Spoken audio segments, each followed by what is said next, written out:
For 6 years, Emma Rodriguez had been the quiet IT support tech at Morrison Energy Corp, fixing printers and resetting passwords with a smile. But when hackers breached the nuclear facility's security system at 2:47 a.m., Emma's fingers moved across the keyboard with a speed that defied explanation. What her coworkers didn't know was that Emma had spent 8 years as a cyber warfare specialist for the NSA, and the sophisticated malware attacking their systems was code she'd seen before, because she'd helped write the defense protocols against it in a classified program that officially never existed. Welcome to Hidden Legends. Before we begin this incredible story of an IT support specialist whose gentle keystrokes once protected America's most critical digital infrastructure, tell me in the comments where you're watching from today. And if you believe that true guardians defend us from threats we never see, hit that subscribe button and share this story to honor those who fight wars in cyberspace. Emma Rodriguez arrived at Morrison Nuclear Energy at 7:30 a.m., just like she had every weekday for the past 6 years. At 34, she was the kind of IT support person everyone loved, patient with technology-challenged coworkers, quick to fix problems, and always ready with a smile and homemade cookies from her weekend baking adventures. "Morning, Emma," called out Janet from accounting. "My computer's doing that weird thing again." "The blue screen with the memory error?" Emma asked, already walking toward Janet's desk with her toolkit. "You remember everything," Janet marveled as Emma quickly diagnosed and fixed the RAM issue. If only she knew what Emma really remembered.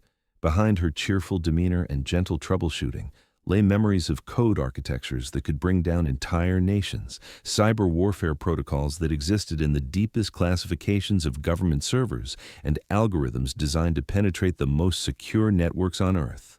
Emma had spent 8 years as a senior cyber warfare specialist for the NSA's Tailored Access Operations Unit, a group so classified that their existence was denied even in congressional hearings.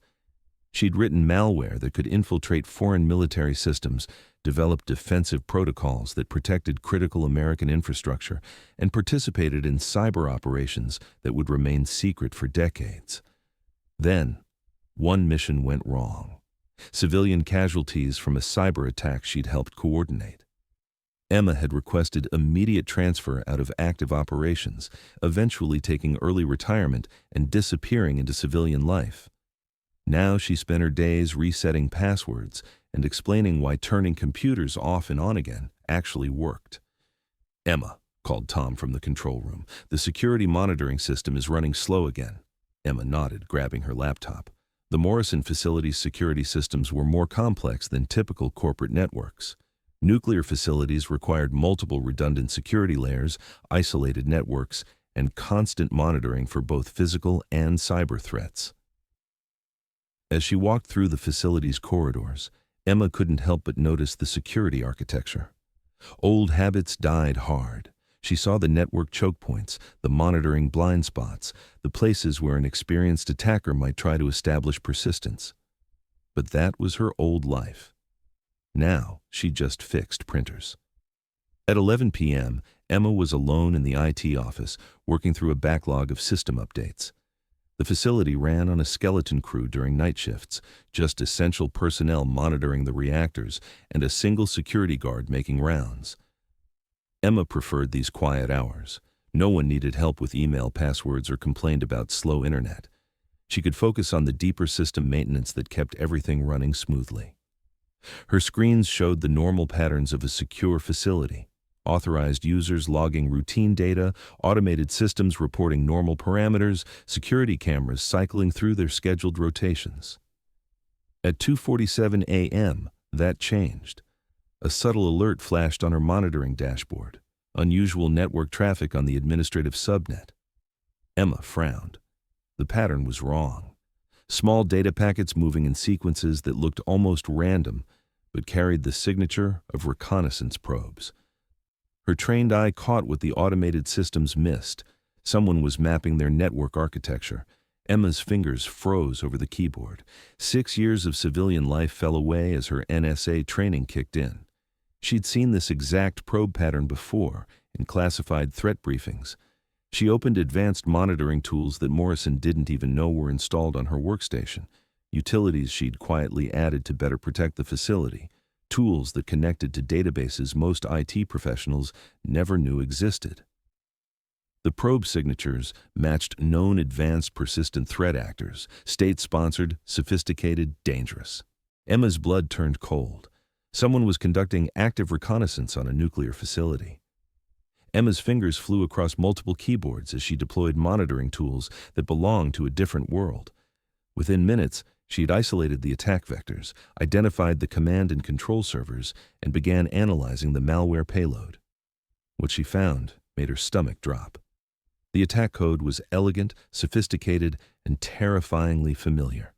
She recognized the encryption methods, the payload delivery system, the way it moved through network defenses. She recognized it because she'd helped write the defensive protocols against it 8 years ago. This wasn't random cybercrime. This was a nation-state attack using tools from the NSA's own threat database, either stolen or leaked. Someone had weaponized American cyber warfare research against American infrastructure. Emma opened an encrypted communication channel she hadn't used in 6 years.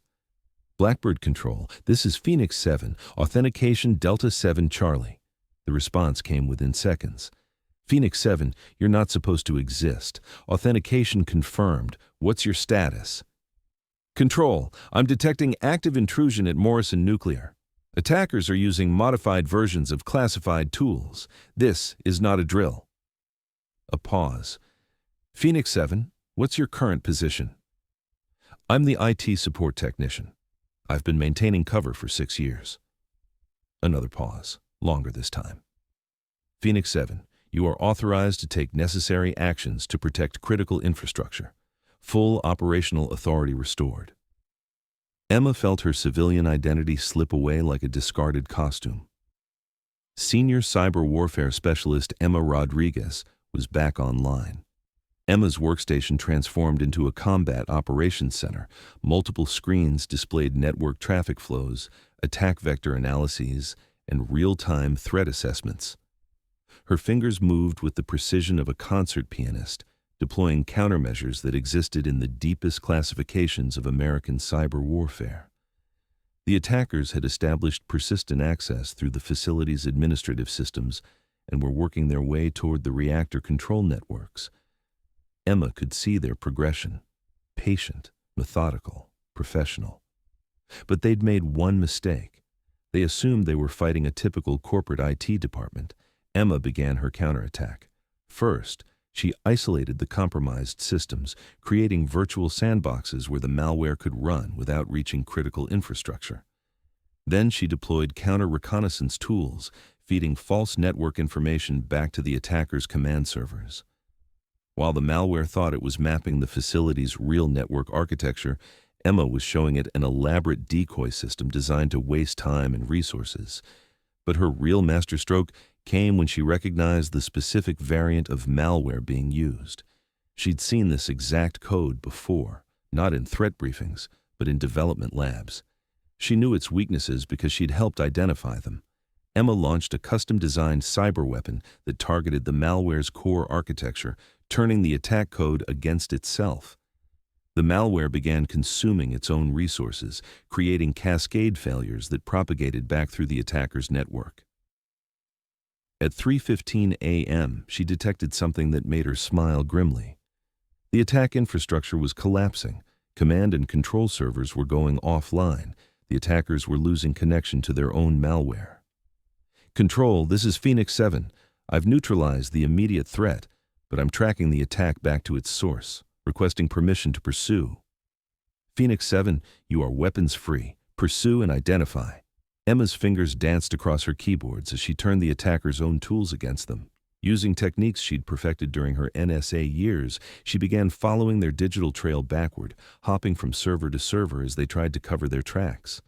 The trail led through a maze of proxy servers, encrypted tunnels, and compromised systems across 3 continents. But Emma had helped design many of the techniques being used to hide the trail. At 3:42 a.m., she found them. The actual attackers were operating from a facility in Eastern Europe, using infrastructure that matched known foreign intelligence operations. But more disturbing was what she found in their systems: detailed plans for simultaneous attacks against 12 American nuclear facilities. Morrison was just the test case. "Control, I've identified the source. Foreign state actors, likely Russian intelligence. They're planning coordinated attacks against multiple nuclear facilities." Morrison was their proof of concept. "Phoenix 7, can you disrupt their operations?" Emma stared at her screens, analyzing the attackers' network architecture. Years of classified training had taught her to think like her enemies, to understand not just how to defend against attacks, but how to launch them. "Control, I can do better than disrupt. I can eliminate." What happened next would never appear in official reports. Emma launched a cyber attack that used the most classified tools in America's digital arsenal, techniques that officially didn't exist. She turned the attackers' own network infrastructure into a weapon against them. Their command servers became time bombs. Their communication systems became surveillance platforms. Their security tools became backdoors. Within 30 minutes, Emma had not only eliminated the immediate threat to American nuclear facilities, but had also implanted monitoring systems in the attackers' network that would provide American intelligence with unprecedented access to foreign cyber operations. At 4:17 a.m., it was over. "Control, threat eliminated. Target network compromised and under surveillance. American facilities are secure." "Outstanding work, Phoenix 7. Stand by for debrief." "Control, requesting permission to maintain cover. I believe I can be more effective in current position." A long pause. "Phoenix 7, cover maintained. Welcome back to active duty." At 7:30 a.m., Emma Rodriguez walked into Morrison Nuclear Energy with her usual smile and thermos of coffee. To her coworkers, she was just the reliable IT support person who'd probably spent the night running system updates. "Morning, Emma," Janet called from accounting. "Everything running smoothly?" "Just fine," Emma replied, sitting down at her workstation. "Just the usual maintenance." Her screens showed normal network activity, routine system logs, and the quiet patterns of a secure facility. No one would ever know that 5 hours earlier, she'd fought and won a digital war that could have affected millions of lives. Hidden in her desk drawer, beneath maintenance schedules and help desk tickets, lay a new secure communication device that connected her to operations centers she officially didn't know existed. Emma Rodriguez, IT support technician, went back to her routine of fixing printers and resetting passwords. But senior cyber warfare specialist Emma Rodriguez was back on active duty, protecting America's critical infrastructure from an office that nobody suspected mattered. 3 months later, Emma sat in the Morrison break room eating lunch when her secure phone vibrated with an encrypted message. "Phoenix 7, new assignment. Maintain cover, monitor for emerging threats, report unusual activity." She smiled, deleting the message and returning to her sandwich. Around her, coworkers chatted about weekend plans and complained about slow computers. If they only knew that their quiet IT support person was now part of a classified program to embed cyber warfare specialists in critical infrastructure facilities across the country. The attack on Morrison had revealed how vulnerable America's nuclear facilities were to sophisticated cyber threats. The solution wasn't better firewalls or stronger passwords. It was people like Emma, former cyber warriors hiding in plain sight, ready to fight digital battles that would never make the news. "Emma," called Tom from the control room, "the monitoring system is acting up again." "On my way," Emma replied, grabbing her toolkit. Just another day at the office for America's most dangerous IT support technician. 6 years after the Morrison attack, Emma received a package with no return address. Inside was a challenge coin bearing the NSA's cyber warfare insignia and a simple inscription: "Guardian of the Grid." No ceremony, no recognition, no official acknowledgement of the night she'd prevented a catastrophic attack on American nuclear infrastructure. That evening, as Emma ran her routine system checks, she noticed something that made her smile. Hidden in the facility's log files was a message visible only to someone who knew how to look. "Thank you for keeping the lights on. A grateful nation." Emma deleted the message and went back to work. Tomorrow there would be more printers to fix, more passwords to reset, more coworkers who needed help with computers, and if necessary, more digital wars to fight from behind the friendliest face in the IT department. Sometimes the people who protect us don't wear uniforms or carry weapons. Sometimes they wear polo shirts and carry laptop bags, fighting battles in cyberspace while asking if you've tried turning it off and on again. The password Emma couldn't forget wasn't for a computer system. It was for a life of service that never really ends, even when everyone thinks you're just the nice lady from IT.